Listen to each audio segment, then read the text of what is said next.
सतलोक जाते समय पुण्यात्माओं जरा सी भी इच्छा संसार के किसी भी वस्तु में आपकी रहेगी तो काम बिगड़ जाएगा। इसलिए ज्ञान दिया जाता है, यहाँ का इतिहास बताया जाता है और ये ज्ञान के माध्यम से आपका मन यहाँ से हटाया जाता है, फिर भक्ति की शक्ति भी आपका साथ देगी।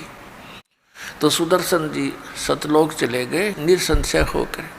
तो उस अवचन आधार से परमात्मा सुदर्शन के माता पिता वाली आत्मा के पीछे पीछे रहे और स्वभाव इस परमात्मा का कि जो जन मेरी शरण है ताका हूँ मैं दास, और गेल गेल लग गया फिरूं जब तक धरती आकाश। जो बच्चा गऊ की नजर में यूं साईं को संत, और भक्तों के पीछे फिरे ये भक्त वत्सल भगवंत। ये जो सुदर्शन जी के माता पिता थे ये अगले जन्म में ब्राह्मण और ब्राह्मणी हुए। तो कबीर परमेश्वर उनको 3 वर्ष की आयु का बच्चा मिला था, वो निसंतान थे, घर ले गए। जब वो 7 वर्ष के हो गए 4 वर्ष तक उनके साथ रहे, खूब ममता होगी, मोह हो गया और वो कहने लगे कि तुम दीक्षा ले लो मेरे से, मैं परमात्मा हूँ। तो वो कान्हा पर कटाड़ जाते, बहुत बार ऐसा कहा। जब देखा कि बिल्कुल ये सुनने को तैयार नहीं है तो अंतर ध्यान हो गए परमात्मा। उसके बाद उनके आँखों से ही ओझल हो गए, सामने से एकदम मिले नहीं। तो उनकी इतनी ज़बरदस्त तड़फ बन गई, कुछ तो पुत्र टाइप का मोह था उनमें। 4 वर्ष बच्चा साथ रहा और फिर उसकी तरफ में उनका जीवन अंत हो गया।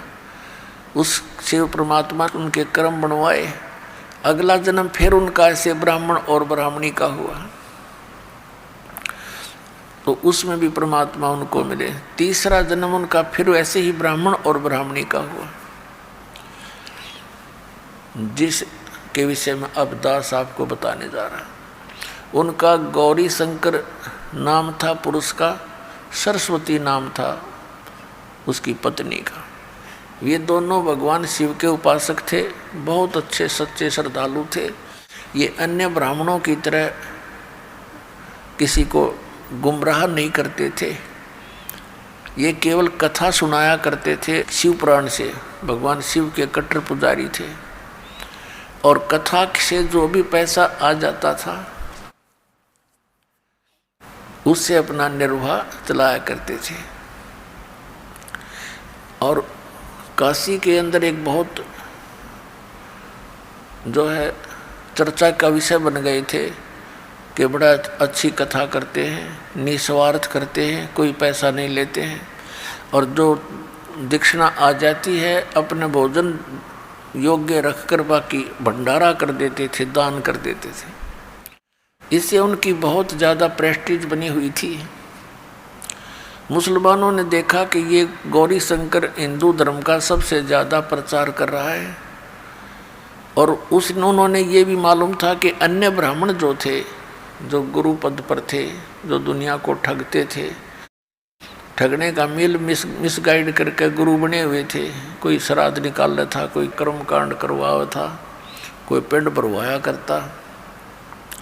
तो वो गौरी शंकर से ईर्षा रखते थे, इस बात से मुसलमान परिचित थे। तो मुसलमानों ने जबरदस्ती उस गौरी शंकर और सरस्वती के घर पर अपना जूठा पानी छिड़क दिया पूरे कपड़ों पर, सारे कहने आवाज़ लगा लगा के, और उनके मुंह में ज़बरदस्ती डाल दिया। वो दूसरे जो ब्राह्मण गुरु थे, गुरु पद पर ब्राह्मण थे, आम ब्राह्मण से नहीं लिंक है, जो ब्राह्मण गुरु पद पर थे उनको पता लगा, उन्होंने खुशी मनाई, सब जगह कह दिया कि गौरी शंकर मुसलमान बन गया है, वो कथा नहीं करने का अधिकारी रहा है, गंगा में स्नान नहीं करेगा और उसके पास कोई नहीं जाएगा, बैन लगा दिया। उनका नाम रख दिया, गौरी शंकर का नाम रख दिया नूर अली मुसलमानों ने, और सरस्वती का नाम रख दिया नियामत। उनको नीरू और नीमा कहने लगे शॉर्टकट में। अब उनके सामने निर्वाह की समस्या आ गई। पहले तो दक्षिणा आती थी, टाइम पास हो रहा था, तो उन्होंने सिंपल सा बगैर कोई खर्चे का ऐसा धंधा ढूंढना चाहा, तो उन्होंने देखा कपड़ा बुनने लग जाते हैं। किसी ने सलाह दे दी भाई 4 डंडे गाड़ लो और बन गई कारखाना। तो उन्होंने अपना वह खड्डी बना ली और कपड़ा बुनने लग गए। तो जुलाहा कहा है ये जाति कोई जन्म जात नहीं थी, ये जैसा जिसने कर्म किया उसी को उसी नाम से पुकारने लगे, तो वो जुल्हाए कहलाए। लेकिन भले ही वो मुसलमान बन गए थे, नमाज नमूज भी करते थे, लेकिन भगवान शंकर की श्रद्धा उनके हृदय से गई नहीं थी। तो फिर क्या हुआ कि ये ज्येष्ठ सुदी पूर्णमासी जो आज शुभ दिन है, इस ज्येष्ठ सुदी पूर्णमासी को ब्रह्म मुहूर्त में यानी सुबह सुबह 1.5 घंटा सूर्य उदय होने से पूर्व के समय को ब्रह्म मुहूर्त कहते हैं। सतलोक से चलकर परमात्मा आए, आकाश से एक प्रकाश का पुंज, प्रकाश का गोला सा आया।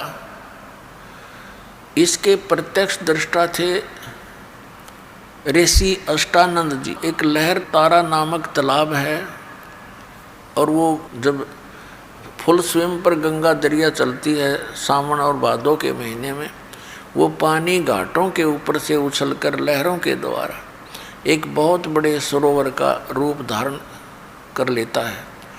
उसको लहर तारा नामक तालाब कहने लग गए।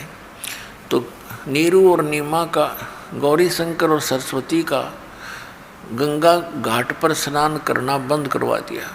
तो इसलिए वो उस लहर तारा तालाब में प्रतिदिन स्नान करने जाते थे। बहुत सुंदर जल रहता था। गंगा का जल तो वैसे ही खराब नहीं होता,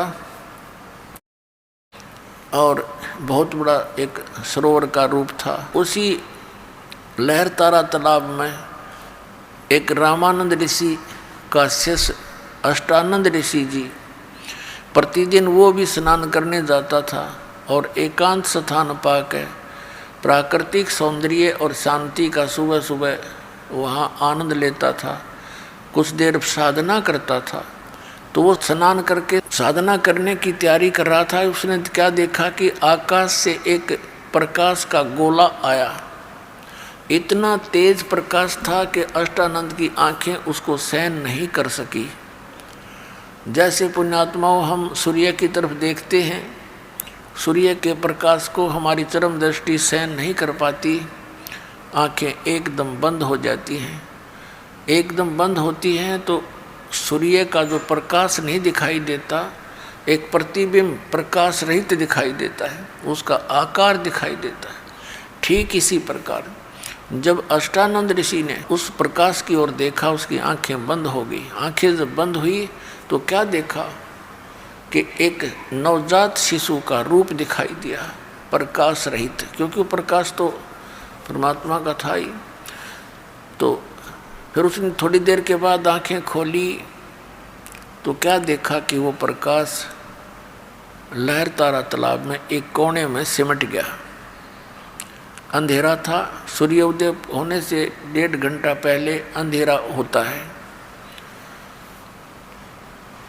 तो उसने सोचा कि ये क्या था भैया, अपने जीवन में प्रथम बार ऐसी घटना देखी है। अपने गुरु स्वामी रामानंद जी से जाकर इसका कारण पूछूंगा। वो तो उठकर चला गया और जाकर अपने गुरुदेव स्वामी रामानंद जी से पूछा कि हे गुरुदेव, आज मेरे साथ ऐसी घटना घटी, ये कोई मेरी भक्ति की उपलब्धि है या कोई मेरा भ्रम है। तब जैसा भी ज्ञान था उस ऋषि स्वामी रामानंद जी ने अपने शिष्य का शंका का समाधान करते हुए ऐसे बोला कि बेटा, जब ऊपर के लोकों से अवतारगण आते हैं, उनके ऐसे ही लक्षण होते हैं। तारा सा टूटता है और वो किसी माँ के गर्भ में आवेंगे और कुछ दिनों में यहाँ काशी में लीला करेंगे। ऊपर के लोकों से कोई अवतार आया है। अब उन्होंने तो इन्हीं भगवानों का ज्ञान था जो माँ से जन्म लेते हैं। इस परमात्मा की तो न सपने में भी जानकारी नहीं थी, जो माँ से जन्म ना लेकर के स्वयं ही आते हैं। उधर से नीरू नीमा प्रतिदिन की तरह वहाँ स्नान करने जाया करते थे। उस दिन भी चले तो नीमा को पहले दिन कोई रिलेटिव आ गया और उसके साथ उसकी औरतें, तो वहाँ चर्चा चली रात दिन में शाम को। और जैसे काल इंजेक्शन लगवाता है एक दूसरे से, जैसे किसी का संतान नहीं है तो रिश्तेदार कोई आवेंगे तो उसने दूना रुआया करें, यूँ क्या करें, ओ हो ये भगवान, एक जातक होता तो नारी रौनक हो जाती घर की, इब तो अकेले से बैठे रहते हो तुम। अब वो दो चार बातें ऐसी गजब की क्या करें, सारी रात नींद नहीं आ उस बहन ने। आदमी तो सब्र कर लेता है लेकिन बहन बहुत दूर तक सोचती है। पहले दिन ऐसे उसके इंजेक्शन लग गए किसके, नीमा के। और नीमा और नीरू सुबह सुबह स्नान करने प्रतिदिन जाते थे। वो जाने लगे तो रास्ते में उसको वो बात याद थी, रोने लगी बुरी तरह और कहने लगी कि हे भगवान शिव, क्योंकि वो बेशक मुसलमान बन गए थे, भगवान शिव को नहीं भूले थे। और कहने लगी हे भगवान शंकर जी, आपकी दासी के लिए क्या आपके घर में बालकों की कमी आ गई?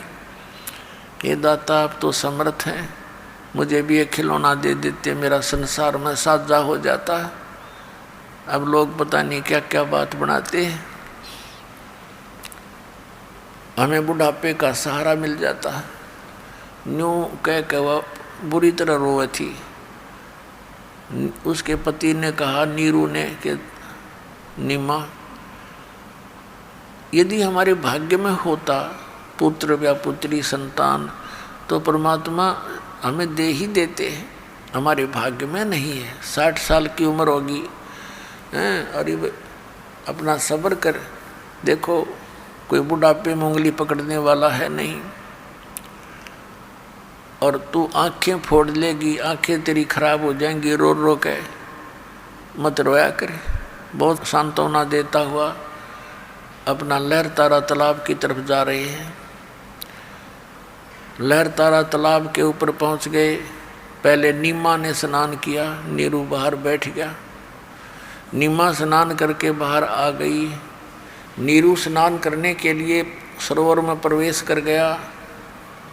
वो स्नान कर रहा था मस्ती से। नीमा कपड़े चेंज करके, कपड़े बदलकर उस कपड़े को धोने के लिए दोबारा किनारे पर गई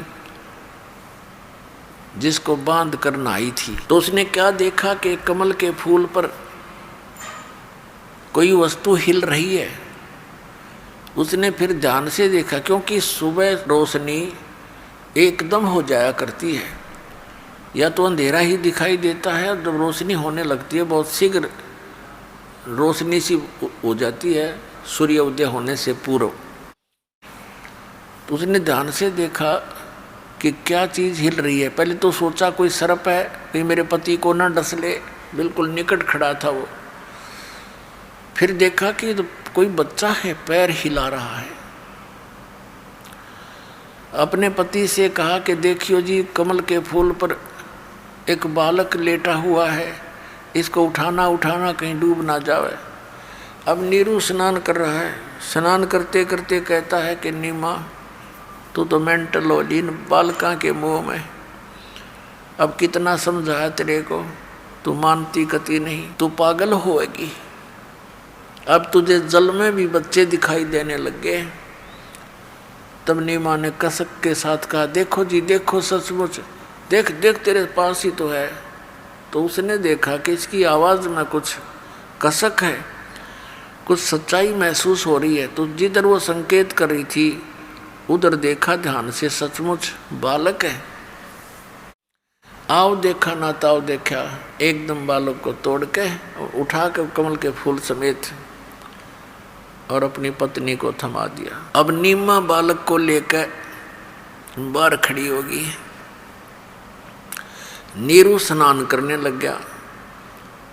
तब तक नीमा को उस परमात्मा की जो परमात्मा के सानिध्य से जो सुख हुआ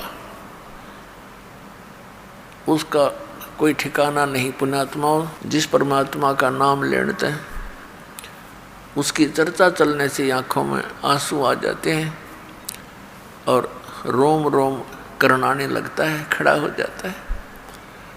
और जिसके लिए हम तड़प रहे हैं, खोज रहे हैं, वो परमात्मा हमारे लिए कितना दुखी हो रहा है और उस पुण्यात्मा की गोदी में लेटा हुआ है। तो उस परमात्मा के वहाँ उपस्थित होने से, उसके सीने से लगे होने से उसको कितना सुख हुआ होगा, इसका किसी शब्दों में वर्णन नहीं किया जा सकता। अब वो क्या करती है, शुक्र मनाती है अपने शंकर भगवान का। हे परमात्मा, आज याद कराया था हृदय से आपको भगवान शिव जी, राजा आपने मेरी गोद भर दी, आज मेरा सुना घर हरा भरा कर दिया। अपने आत्माओं परमात्मा कहा करते हैं, जैसे आदरणीय गरीबदास साहिब जी ने लिखा है कि जगत का पेखना पेख्या और धनी का नाम ना लिखा। इन शंकर भगवान और कहते 9 नंबर बना करते बेमतलब के। अब खेल मालिक सारा कर उन बच्चों अपनी प्यारी आत्माओं को शरण में लेने के लिए, पार करने के लिए जंगल में आकर लेट गया कमल के फूल पर जल में, और वो शुक्र मना रही है शंकर भगवान का। तो ये आज तक हम ऐसे धोखे में रहे, परमात्मा ने आकर ये ज्ञान दिया। अब आदरणीय गरीबदास साहिब जी ने इस समय की एक कैसी प्यारी वाणी बोली है, ये आपको थोड़ी सुनाता हूँ। क्योंकि परमात्मा ने आदरणीय गरीबदास साहिब जी को दिव्य दृष्टि दी थी और सचखंड सतलोक दिखा कर आदरणीय नानक साहिब जी की तरह ऊपर लेकर गए थे। और 8-10 घंटों के बाद उनकी आत्मा को वापस छोड़ा था गरीबदास जी की, और उनको चिता पर रख दिया था मृत जान के। गरीबदास बालक थे 10 वर्ष के, और चिता के ऊपर ही वो चेतन हो गए थे, अपने आप बंधन टूट गए, उठकर चल पड़े थे। उस दिन से ये वाणी बोलने लग गए थे जो आँखों देखी थी भगवान की। और फिर परमात्मा ने उनकी दिव्य दृष्टि खोल दी थी। तो क्या बताया, 84 बंधन कटे किन्नी कल्प कबीर, भवन 14 लोक सब टूटे जम जंजीर, अंत कोट ब्रह्मांड में बंदी छोड़ कहाए, सो तो एक कबीर है जननी जने नवाए, शब्द स्वरूप साहेब धनी, शब्द से अंध सब माही, बाहर भीतर रम रहा जहाँ तहाँ सब ठाई, जल थल पृथ्वी गगन में बाहर भीतर एक, पूर्ण ब्रह्म कबीर हैं अवगत पुरुष अलेख,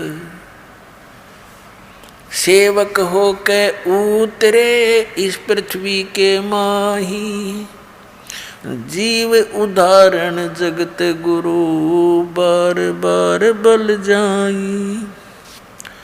आदरणीय गरीबदास साहिब जी कह रहे हैं कि सेवक हो के उतरे, सतलोक से चलकर आए एक दास बनकर, सेवक बनकर, सेवक बनकर उतरे। यहाँ कबीर दास को आए कहा करते थे अपने आप को। और पुण्यात्माओं, ये हमारे लिए संकेत और उदाहरण था भगवान का कि यदि तुमने परमात्मा चाहिए, ये संसार की किसी बकवादों की इच्छा मन में ना रखो। टाइम पास करने के लिए जैसी व्यवस्था मालिक करे उसी में संतुष्ट रहे। केवल संसारिक ही डिमांड नहीं रखे, केवल मोक्ष की चाह रखे फाइनल। फिर यहाँ के सुख तो भगवान आप पर दे देगा अपने। परमात्मा कहते हैं, कल्पे कारण कौन है कर सेवा नी काम, और मन इच्छा फल दूंगा जब पड़े मेरे ते काम। अपने आत्माओं कितना धनी व्यक्ति है और कितना ही वो चाहे प्रधानमंत्री है और उसका पुत्र कहीं जा रहा है और दुर्घटना में ग्रस्त हो जाता है, मर जाता है, तो वहाँ उसका रोल कोई नहीं था, वहाँ भगवान का रोल बचावे। और उससे हम दूर हो गए तो ये चाहे कितने हम उच्च अधिकारी हों या कितना ही धनी हों, तो हमें भगवान का यदि सहारा है तो ऐसे समय पर परमात्मा का काम है, वहाँ धनी का काम है। तो ऐसे भी आपके ऊपर अगर सतभक्ति कर रहे हो, सच्चे दिल से किसी प्रकार की कोई आपत्ति आवेगी, तो परमात्मा ने फ्रिक्शन ऑफ सेकंड में कहते पहुंचूंगा क्षण एक में, क्षण एक में। जन अपने के हेत हिरणाकुश उदर उदारिया रावण मारा खेत, सेवक हो के उतरे इस पृथ्वी के माही, जीव उदाहरण जगत गुरु बार बार बलि जाही। गरीबदास जी कहते हैं सेवक होकर आए वो इस पृथ्वी के माही, और जीव उदाहरण जीवों का कल्याण करने के लिए जगत गुरु यानी सर्वज्ञान संपन्न एक संत की भूमिका की। गरीबदास जी कहते हैं बार बार बलिहारी में उसके ऐसा दयालु वो खुद आता हमारे को संभालने के लिए। काशीपुरी कष्ट किया ये उतरे अदर आधार, मोमन को मुजरा हुआ जंगल में दीदार, कोट कर्ण शशिभान सोदे आसन अदर विमान, परसत पूर्ण ब्रह्म को शीतल पिंड और प्राण, गोद लिया मुख चूम कर ये हेम रूप झलकंत, जगर मगर काया कर जैसे दमक पद्म अनंत। अब जब नीमा ने परमात्मा को गोदी में लिया, गोद लिया मुख चूम कर, लाड करे उस मालिक के, हेम रूप झलकंत यानी परमात्मा का शरीर बर्फ की जैसा वाइट था। अपने आत्माओं परमात्मा के लिए हम तड़प रहे हैं, और वो परमात्मा उस प्यारी आत्मा नीमा की गोदी में और बालक रूप में। अब जैसे बर्फ है, बर्फ की डली भी कहीं रखी हो और स्वाभाविक हाथ भी उस पर लग जाए तो अपना ठंडापन वो दिखाती है। तो ऐसे परमात्मा जहाँ जिसके संग है तो उसको कितनी शांति हुई होगी इसका वर्णन नहीं कर सकते हैं। और कितनी पुण्यात्मा है वो जिनको भगवान आकर मिले। अब वहाँ से क्या हुआ कि नीरू बाहर आया निकल के। अब नीरू को प्रेरणा बनी कि अभी यदि हम इस बालक ने घर ले जाएंगे तो गांव के नगर के लोग पूछेंगे कि तुम कहाँ से लाए। हम बताएंगे कमल के फूल पर पाया, तो किसी का विश्वास हो नहीं हैं, और ये हमसे मारपीट भी कर सकते हैं कि बताओ किसका उठा लाए तुम बालक। हम किसका बताओगे, हम सच्ची कहेंगे उनका जचा नहीं, तो हो सकता हमें नगर निकाला दे दे, हम घर के रहना गांठ के और बालक भी छीन ले। तो उसने अपनी पत्नी से ये सब कहानी सुनाई और कहा कि तू इस बालक ने यहीं रख दे, इसी में हमारी खैर है। तो नीमा ने कहा देखो जी मैं इस बालक ने यहाँ छोड़ नहीं सकती। पहले तो बहन बेटी माताओं की आत्मा घनी नरम होती है, और दूसरे बालक एक ऐसा है और उसको कैसे छोड़ दूं। लेकिन वो लोक लाज के कारण घना अंधा हो गया था, डर था उसको कि पहले तो मुसलमान बना दिए, ज़बरदस्ती कोई साथी रहा ना। हिंदू हमारे साथी नहीं, मुसलमानों में भी हमारा इतना लिंक नहीं, कोई हमारा समर्थक है हो जाए कि भाई क्यों निकालो हो यहाँ से। इस सारी आने वाली आपदाओं से नीमा को अवगत कराया। नीमा कहने लगे जी पता नहीं इस बालक ने मेरे पे के जादू कर दिया, मेरा तो इसमें अटूट मोह हो गया, मैं इसे छोड़ नहीं सकती, मैं तो इसको लेकर के देश निकाला भी ले लूँगी। अब नीरू ने सोचा या तो कति पागल होगी, इसने बालक के बालक दिखे हैं, आगे का ना दिखता कुछ भी। तो उसने पहली बार अपनी पत्नी की तरफ थप्पड़ मारने के लिए हाथ उठाया था जीवन में, नहीं तो उसको बहुत प्यार देता था। यही जान करके इसका बालक नहीं है और ये बहुत दुखी रहती है, जो भी वो कहता हाजिर रहता था, कभी ना नहीं की उसने।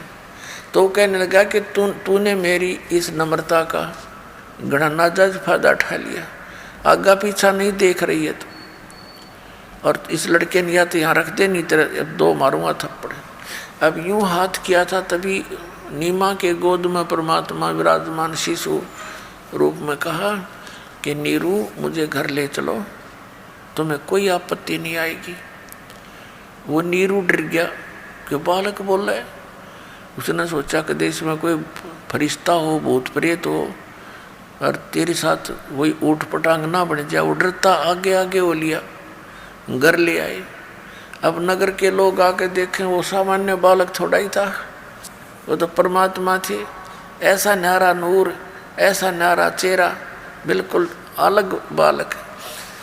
जैसे आपने कई अंग्रेज देखे होंगे और उनके बालक देख ले तो कहना है कि उन बालक को हमारे बालक हम लुटा दे तो न्यारा दिखे, और उससे भी घना कई गुना नूर मालिक का। वो तो खाल सी उतरी हो अंग्रेजा की था, और वो तो परमात्मा एक गजब का शरीर था दाता का, बहुत सुंदर। तो सब देखना और हैरान रह जा। पूरे नगर में बात फैल गई। औरतें गीत गाती आवें टोड़ी की टोल बना के, कोई कह उनका तो भगवान उतर रहा है, कोई नो कह इंद्र है, कोई कह कुबेर, कोई कह ब्रह्मा विष्णु महेश में से कोई एक दिखा है। इस तरह की वटकलें लगा रहे थे। कहते हैं दिल्ली का राजा भी देखने के लिए आया उस बालक को। अपने आत्माओं फिर क्या हुआ, 25 दिन के हो गए परमात्मा शिशु रूप में लीला करते हुए। कुछ खावे पीवे नहीं, और शरीर ऐसे फल फूल रहा है जैसे किलो दूध डेली पीता हो बालक। उधर से नीमा और नीरू दोनों चिंतित। नीमा तो और घनी दुखी होगी कि भगवान पहले तो आपने बालक देना नहीं था, ये शंकर भगवान यदि ये दे दिया तो दाता ही लो मत। अब ये कुछ खा पी नहीं रहा, ये मरेगा, और ये मरेगा तो साथ मैं मरूंगी, मैं नहीं जी सकती। ये उसके हृदय की से थी, वो फॉर्मलिटी नहीं थी। तो परमात्मा ने देख लिया या बुढ़िया मरेगी, मैं तो मरूं को ना, पर यह जरूर मर जाएगी इस चिंता चिंता में। तो परमेश्वर कबीर जी ने शंकर भगवान को प्रेरणा की। शिवलोक से, शिवपुरी से शिव जी आए एक साधु रूप बना के, और नीमा रो रही थी बुरी तरह। उसे कहने लगे माता क्यों रो रही हो तुम। नीमा ने कहा महात्मा जी मत सुनो मेरे कष्ट को।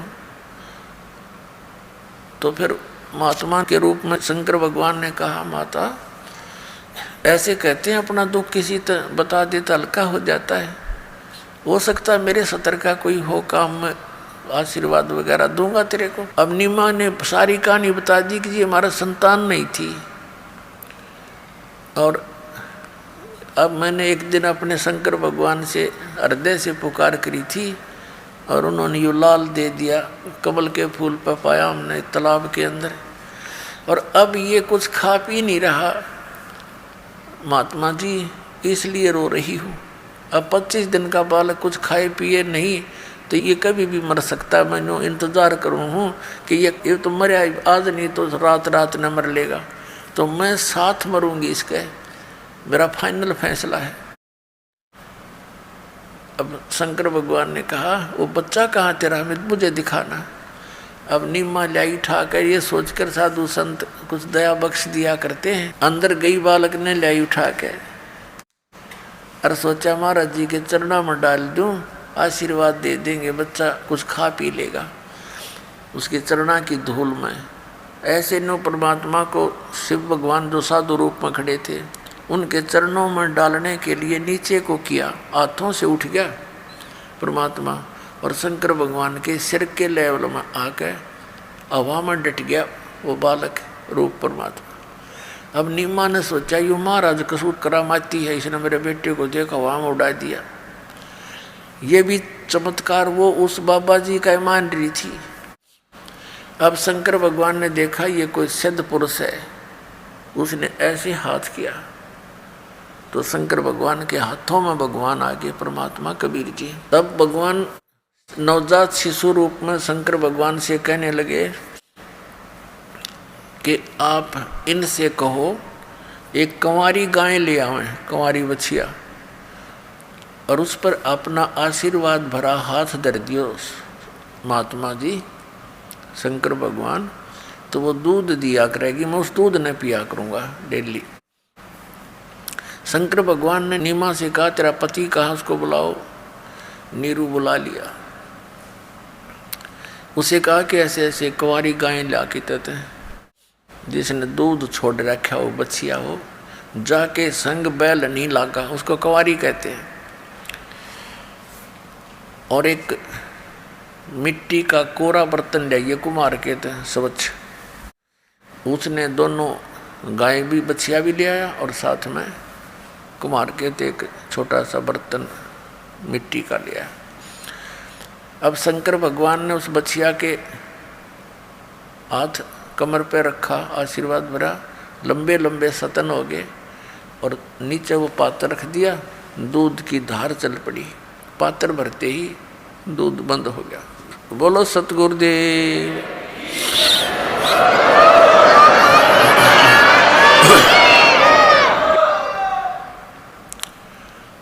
और वो परमात्मा ने दूध पिया।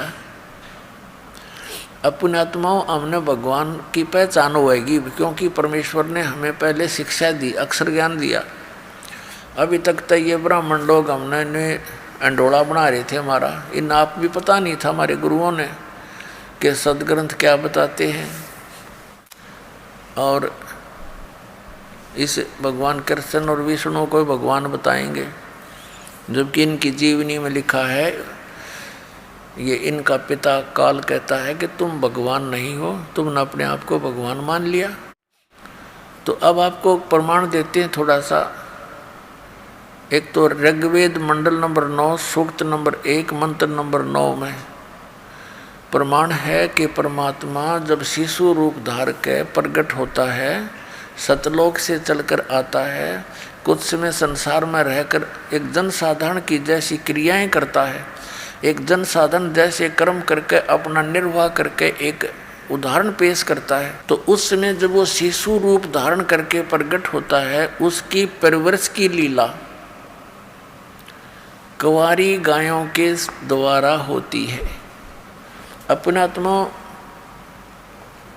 वेद परमात्मा का इतिहास है, परमात्मा का विधान है, और भगवान क्या करता है, कैसा है, कहाँ रहता है, कैसे मिलता है, ये उन सदग्रंथों में वर्णित है, जिनको हम एक बहुत ही प्रमाणित ग्रंथ मानते हैं।